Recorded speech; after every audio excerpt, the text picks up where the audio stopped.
Welcome back, TrioReviews here. Today we will be going over the top 10 Rebirth manga, manhwa, and manhwa produced by Japan, China, and South Korea. And just so you know what I mean by rebirth in this video encompasses slice of life as well. Kinda like the main character was just a normal guy until something big happened to him and his life changed forever, or the guy dies and is reborn as himself as a child going back in time. Ranker who lives a second time. What you can see from this manhwa is a story of how the older twin brother avenges the death of the younger one after he comes back from the military. 3 years ago, main character Cha Yun-woo and younger brother Cha Jong-woo's mother dies from an illness and the younger brother disappears. A bit awkward starting scenario, but becomes understandable later on. So, 3 years later when Yun-woo comes back from the military he receives a pocket watch showing the memories of his missing brother in another world, on adventures making friends and becomes a famous player in this other world but is betrayed by his so-called clan members receiving a gruesome death. Having seen the cruelties his brother had experienced, Yun-woo decides to enter the tower and seek revenge against those who have betrayed his brother as Kane, a masked man. And with the help of the knowledge he gained from his brother's watch, Kane is able to clear the tutorial with the highest evaluation and obtain the most prized rewards, making a name for himself and strengthening himself for the day he faces this brother's killers and wipes them out of existence. Having said all that, I would just say the setting for this manhwa is pretty much the same as most others from South Korea. Guess South Korean authors have a thing for climbing towers and mythical gods from around the globe like Olympus, etc., probably from seeing how successful sword art online and solo leveling was. Volcanic Age. Starring Jua Socheon, a weak nobody that lived through the Age of War. Becoming an elder of the Hwasun sect or manhwa sect simply because most of the useful disciples died during the war.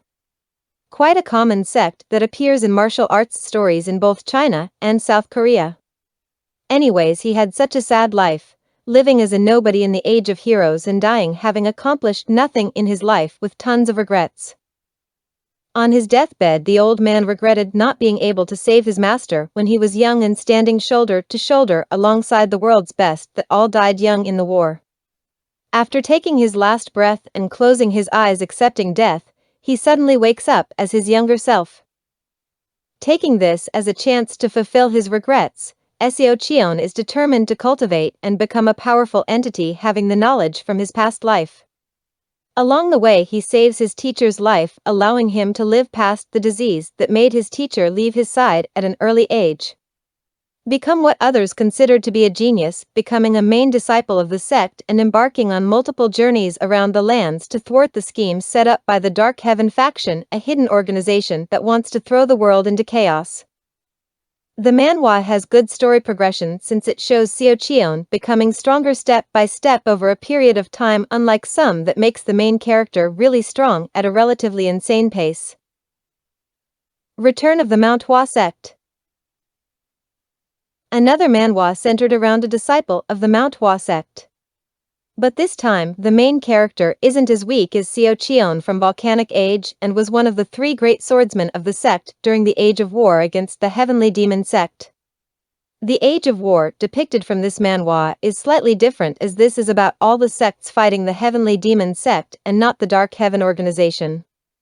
However, the outcome was pretty similar since all the main disciples died in the war, leaving the useless people behind, turning the sect into nobodies and not as prestigious as it once was. After slaying the heavenly demon, Chung Myung died and is reborn in the body of a child 100 years after the war. Seeing how the sect he was once so proud of at its fallen state, he decided to join the sect and rebuild it from the inside out back to its former glory. After entering the sect, he finds out that it is extremely weak and most of their martial arts were gone. To top it off, it has been reduced to the state where even merchants can bully them, which I find incredibly insane since most of the merchants were once under and created by the manhwa sect to begin with. I was reincarnated as the 7th prince, so I will perfect my magic as I please. Finally, we have a manga. Lloyd's first life was that of a normal citizen of the Saloom Kingdom with no talent in magic, even though the effort he has put into studying it, and dies being burned to death by a noble while he is on the floor looking like a beggar. But I must say the dude is a weirdo, cause while he was burning, he was praising the noble by saying things like, "Wow, so this is the power of a noble born with talent and resources and wishes to be able to study more about magic if he had the chance." Then he is reborn as the seventh prince of the Saloom Kingdom, a big upgrade from his past life unlike the others on the list. At the moment of rebirth, Lloyd shoots out a fireball at the ceiling, blowing a hole through multiple ceilings and ultimately into the sky. According to the manga, Lloyd started understanding language as a baby and started reading books about magic afterwards, making him an extremely powerful magician even though he is a child. Dude's got a mental problem. Anyways, just know the kid is obsessed with magic and is overpowered, and the way they go about the way he does things is similar to One Punch Man. Normally, he acts like a dumb person who doesn't give a damn about anything unrelated to magic, but once he fights, he dominates everyone and sometimes even subjugates them if he finds them interesting. Pretty hilarious, since he has a great demon and an angel as his pets and uses them as batteries to output magic beyond his capabilities, making look like they had their souls sucked out of them by the end of it. Leveling with the Gods. Another South Korean manhwa about climbing a tower of some sort and mystical deities. Well, seeing as how these manhwas are popular even with the same settings, I'd say it is a good template to follow to create stories that sell until the readers get bored of reading these things. It starts off with an ending of the gods and players being defeated by the outer gods. Assuming that the gods and deities we know from different regions of the world like Sun Wukong to be gods of the tower and outer gods are just random entities the author has created for the sake of the plot. Here, we have protagonist Kim Yoo-won, a human working together with the gods and deities to fight the outer gods. Being transferred back in time by the god Kronos in order to properly prepare for the war that is to come and gain the necessary abilities and people needed to win against the outer gods. After saying their goodbyes to one another, Yoo-won is transported back in time before the tower took him in. Now equipped with the knowledge from his previous life, Yoo-won starts on the journey to obtain the strength needed to fight against the outer gods and reacquainting himself with his friends in the first life. As for the journey itself, it follows the typical grow stronger while showing off and earning the hatred and envy of many that becomes plot points in the chapters that have come out. Which is rather reasonable, since not having any conflicts and only having the protagonist raise in ranks smoothly would make a boring story with nothing to look forward to. Leveling up by only eating. Taking into account the previous mangas and manhwas discussed, leveling up by only eating is rather different from the rest. The main character has a rare condition where even eating a little bit will cause him to gain weight. So, the doctor suggested trying an alternate reality game called Athens. As explained, it is a game where the things you do and try appeals to the player's five senses, so it would be the same as eating in real life for him. So, our main character Kong Min-hook starts playing the game in order to just eat. But as a story that wouldn't be appealing to us now, would it? Therefore the author gives him a hidden job known as the food god, making this turn into a story about the character's journey to cook and eat foods he makes in the game. In a way quite similar to Food Wars manga, with its artistic ability to make food look delicious with the addition of fantasy-style adventures. And because of how happy it made Min-hyuk, it made his father start playing as well. What a cool dad, am I right? And along the way Min-hyuk also comes into contact with his old friends who he stopped talking to because of his disease and starts playing together after reuniting with one another. Reincarnated as an aristocrat with an appraisal skill. Second manga on the list, produced by Japan. You would think this list would have a lot more reincarnation mangas, but most of them are already really popular, and I'm sure that most of you guys have either watched or read them to some degree, so there was no real reason for me to add those into my list, since I want to recommend mangas that are good but aren't as widespread amongst people. Now back to the manga. The story centers around a 35-year-old office worker living an ordinary and boring life to the point where he isn't even given a name, really saying something about the guy, and dies of a heart attack within the first few pages of the first chapter.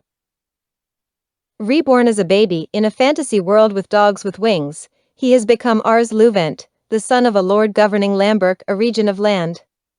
By the way, the kid looks cute and has the ability to see the status and potential of people he looks at. The story is written in an unconventional style, contrary to most where it revolves around the main character getting stronger. Ars is a weak child who can't really accomplish much on his own but gathers and recruits skilled subordinates to follow him, bringing prosperity to his domain. 地味な牽制 WA ツアーでも最強です。I looked at the English alternatives for this manga name, but they all sounded stupid, so I stuck with the original Japanese name this time. A somewhat typical super strong main character story where he is unbeatable, but how that came about is quite different.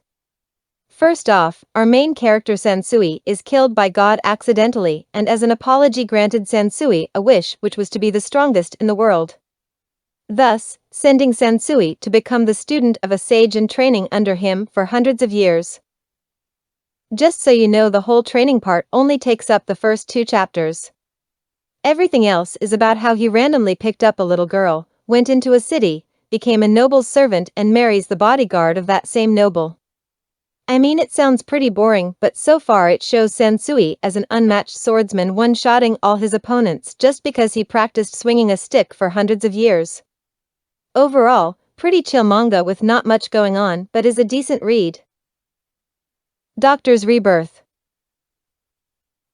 A story about how a modern-day doctor gets shot in a civil war taking a bullet for someone else and becomes a child in the Miram world of a novel he reads, learning to be a doctor again with martial arts. As the typical starting plot goes, Dr. Jean dies and wakes up in the body of a child in the middle of a forest full of dead and wounded people. So, his first thoughts were to save the ones still alive due to his beliefs as a doctor. Then meeting the White Dragon God Doctor and becoming his disciple to cure his master, as Dr. Jean really liked this character while reading the novel. Equipped with the experience and knowledge from his old world and the new techniques he learns from his teacher, Jean is able to combine them in order to create the necessary cure needed to prolong his teacher's life and save as many patients as possible like he did in his last life. Through hard work, Jean is able to learn martial arts, allowing him to use techniques to substitute the need for the modern-day machinery he used during his time as a doctor in Korea, as well as spread his medical knowledge with those at the White Dragon Clinic, such as surgery, to advance the medical field so less people will die. Reformation of the Deadbeat Noble.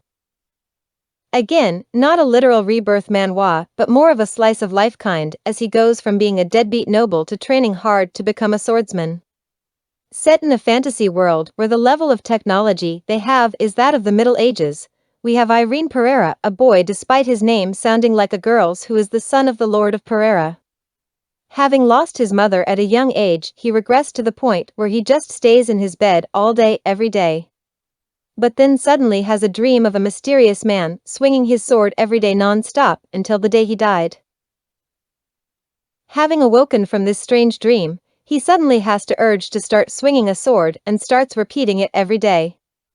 With his repeated efforts of swinging the sword to quench his urge, Irene catches the eyes of an elder who worked at Chrono Swordsmanship School, one of the best schools that bring up amazing swordsmen in the world. With his determination to change and for his family, Irene enrolls into the academy and embarks on his journey to become an outstanding swordsman, traveling the continent. At least that is what has happened so far from the chapters that have come out so far. Thanks for watching. Please like and subscribe for more.